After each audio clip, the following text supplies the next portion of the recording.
ব্যাচের সকল স্টুডেন্টকে তোমাদের ম্যাথ সেকেন্ড পেপারের দ্বিপদী বিস্তৃতি ক্লাসে স্বাগতম। আজকে হচ্ছে তোমাদের অনুশীলনী 5A এর 8 এবং 9 নম্বরে জাস্ট দুইটা অঙ্ক দিচ্ছি, জাস্ট এটা সলভ করে দিচ্ছি। সো আশা করি পুরো ক্লাসটা তোমরা দেখো। এখানে 8 আই নম্বরে কি বলছে, √x - k/x² এর বিস্তৃতিতে x বর্জিত পদ 405 হলে কে এর মান নির্ণয় করতে হবে। বুঝতে পেরেছো?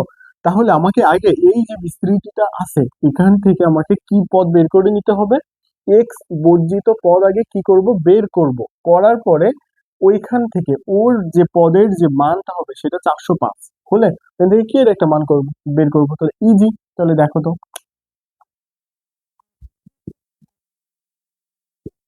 আই নাম্বার √x - k/x² এর পাওয়ার হচ্ছে কত, 10। এর বিস্তৃতিতে এক্স বর্জিত পদ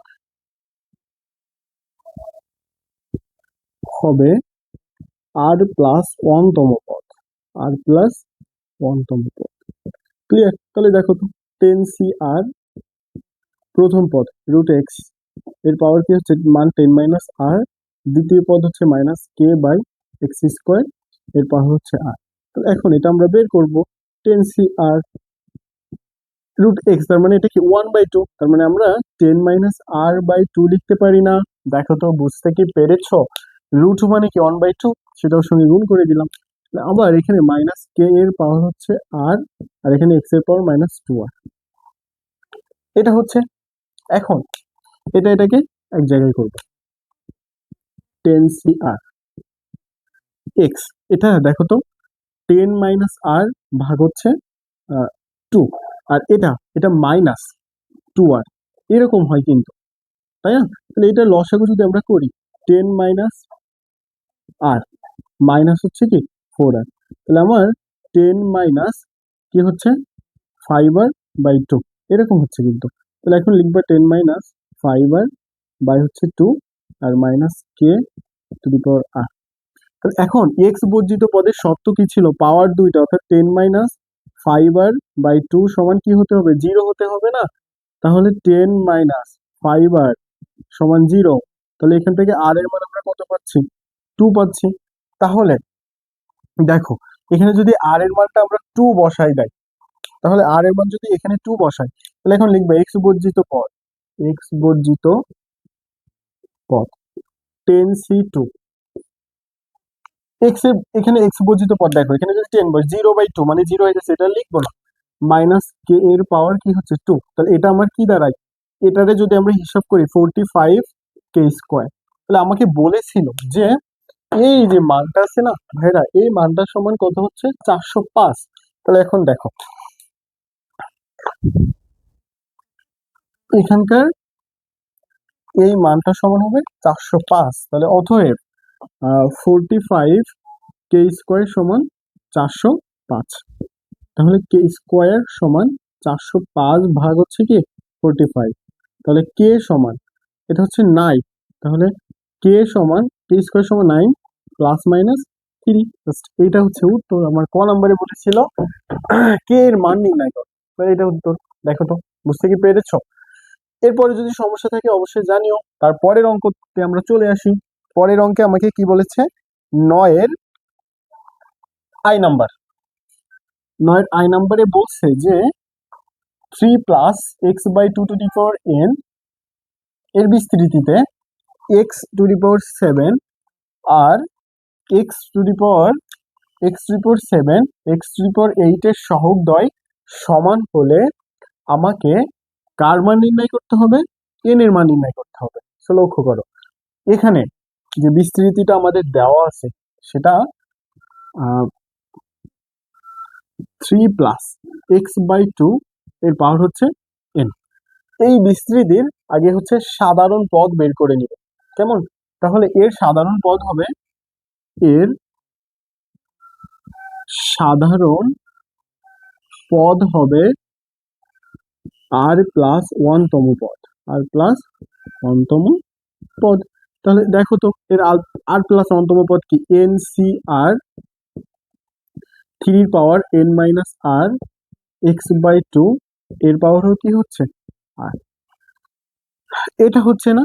এখন দেখো এখানে বলেছিল x⁴, মানে x⁴ যদি আমি এখান থেকে বানাতে যাই, মানে এখান থেকে x⁴ যদি বানাইতে যাই, তাহলে আমাকে এখানে x সমান কি বসাইতে হবে, মানে r সমান কি বসাইতে হবে, 7 বসাতে হবে, ডিরেক্ট হিসাব। তাহলে r সমান 7 হলে কি হচ্ছে nc7 3 n-7 x⁴ আর 2⁻⁻7 এরকম লিখতে পারি না? বুঝতে কি পেরেছো? মানে আর এর মানটা আমি 7 বসাই দিয়েছি, তাহলে এক্সও ওই 7টা পাচ্ছে, 2টাও কি 7টা পাবে, তাহলে 2 কে যখন দিয়ে দেবো একটা ইনভার্স চলে আসবে। তাহলে এটা মানে x⁴ 7 এর সহ কিন্তু পেয়েছি। আর একটা দরকার কি x⁴ 8, তাহলে x⁴ 8 পাইতে হলে আমাকে আর এর মান কি বসাতে হবে 8, তাহলে 8 হলে nc8 3 n-8 x8 আর 2 এর পাওয়ার কি হচ্ছে -8 হচ্ছে। এখন ভাইরা বলেছিল কি যে x⁴ 7 এবং x⁴ 8 এর সহগদ্বয় সমান হলে, তাহলে আমাকে এই দুইটা সহগ, তার মানে আমাকে x⁴ 8 এবং x⁴ 7 এর সহগ সমান হলে, তাহলে দেখো x⁴ 8 এর সহগ সমান x⁴ 7 এর সহগ, x⁴ 8 এর সহগ, x⁴ 8 বাদে এই পদে যা আছে সেটা হচ্ছে কি x⁴ 8 এর সহগ, তাহলে বসাই দাও nc8 3 n-8 2⁻⁻8 সমান n⁴ 7 এর সহগ, n⁴ 7 বাদে এই পদে যা আছে বসাই দাও nc7 3 n-7 2⁻�7। ক্লিয়ার?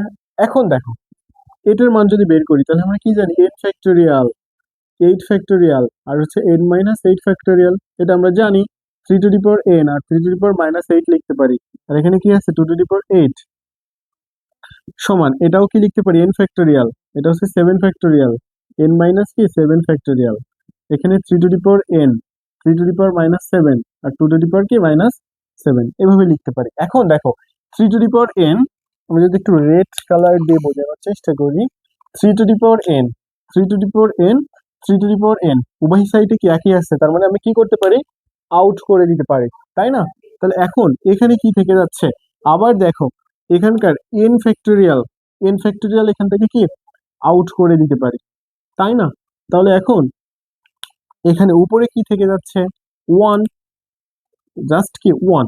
8 ফ্যাক্টোরিয়ালের মান যদি আমরা বের করি তাহলে কি হচ্ছে 8 গুণ 7 ফ্যাক্টোরিয়াল লিখতে পারি, কারণ আমরা কি জানি কোনো কিছু ফ্যাক্টোরিয়াল যদি বের করতে যাই 5 ফ্যাক্টোরিয়াল 5 × 5 - 1 তার মানে 5 - 4 ফ্যাক্টোরিয়াল, অনুরূপভাবে এটাও করছি। ক্লিয়ার? তারপরে দেখো এখানকার মানে 8 মাইনাস যে n-8 আছে না, এটার পরবর্তীতে যদি আমি ফ্যাক্টোরিয়াল বের করি তাহলে n-8 আর কি লিখতে পারি, সরি n-8 ফ্যাক্টোরিয়াল এখানে রেখে দাও, এটা নো সেন্স। আর এখানে এই দুইটাকে আমি ওই পাশে পাস করে দিব, তাহলে এখন এখানে কি থেকে যাচ্ছে 1, এখানে 7 ফ্যাক্টোরিয়াল, এটার পরবর্তী n-7 ইন্টু দেখো তো n-8 ফ্যাক্টোরিয়াল কিন্তু আমি লিখতে পারি। কি জন্য লিখছি, কারণ আমরা ফ্যাক্টোরিয়াল বের করতে হলে এখান থেকে 1 বিয়োগ করতে হয়, তাহলে 7 থেকে 1 বিয়োগ করলে -8 হয়, ওটা ফ্যাক্টোরিয়াল রেখে দিয়েছি।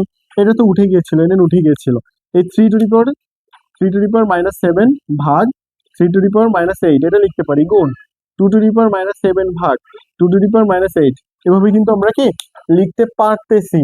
এখন দেখো এখানে চলে আসো, এখন বাদ হয়ে যাচ্ছে কোনটা কোনটা দেখো তো 7 ফ্যাক্টোরিয়াল, 7 ফ্যাক্টোরিয়াল উঠে যাচ্ছে, n-8 ফ্যাক্টোরিয়াল, n-8 ফ্যাক্টোরিয়াল উঠে যাচ্ছে, তাহলে আমার এই পাশে থেকে যাচ্ছে কি যে 1/8 1/8 সমান 1/8 থেকে যাচ্ছে সমান এখানে কি থেকে যাচ্ছে 1/n-7 1/n-7 গুণ এখানে দেখো এটাই কি থেকে যাচ্ছে যে আমি যদি 3 কমন নেই এখান থেকে, মানে 3 কমন নিলে -7, যেহেতু ভাগ আকারে আছে তাহলে কি মাইনাস হয়, মাইনাসে মাইনাসে কি +8, তাহলে এখানে কি থেকে যাচ্ছে একটা 3 থেকে যায়, তাহলে আমার এখানে আর কি থেকে যাচ্ছে যে একটা 3, তাই না?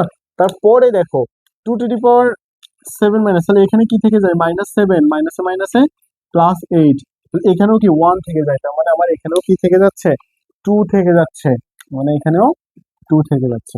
কেমন? তাহলে আমার এখানে থাকছে 1/8 সমান 6/n-7। তাহলে এখন আর গুণন করে দাও, n-7 আর হচ্ছে 48, n সমান 48 প্লাস হচ্ছে 7, তাই না? তাহলে আমার কত হচ্ছে, n সমান 15। দেখো তো বুঝতে কি পেরেছো? সরি সরি সরি, n সমান আমার কত হচ্ছে, 55, তাই না? দেখো তো। আর আমাকে এখানে বলেছিল কি n এর মানটা বের করতে। এটা কি ইজি না? এরপরে যদি কোথাও কোনো জায়গায় তোমাদের সমস্যা থেকে থাকে তাহলে সেটা অবশ্যই তোমরা জানিও।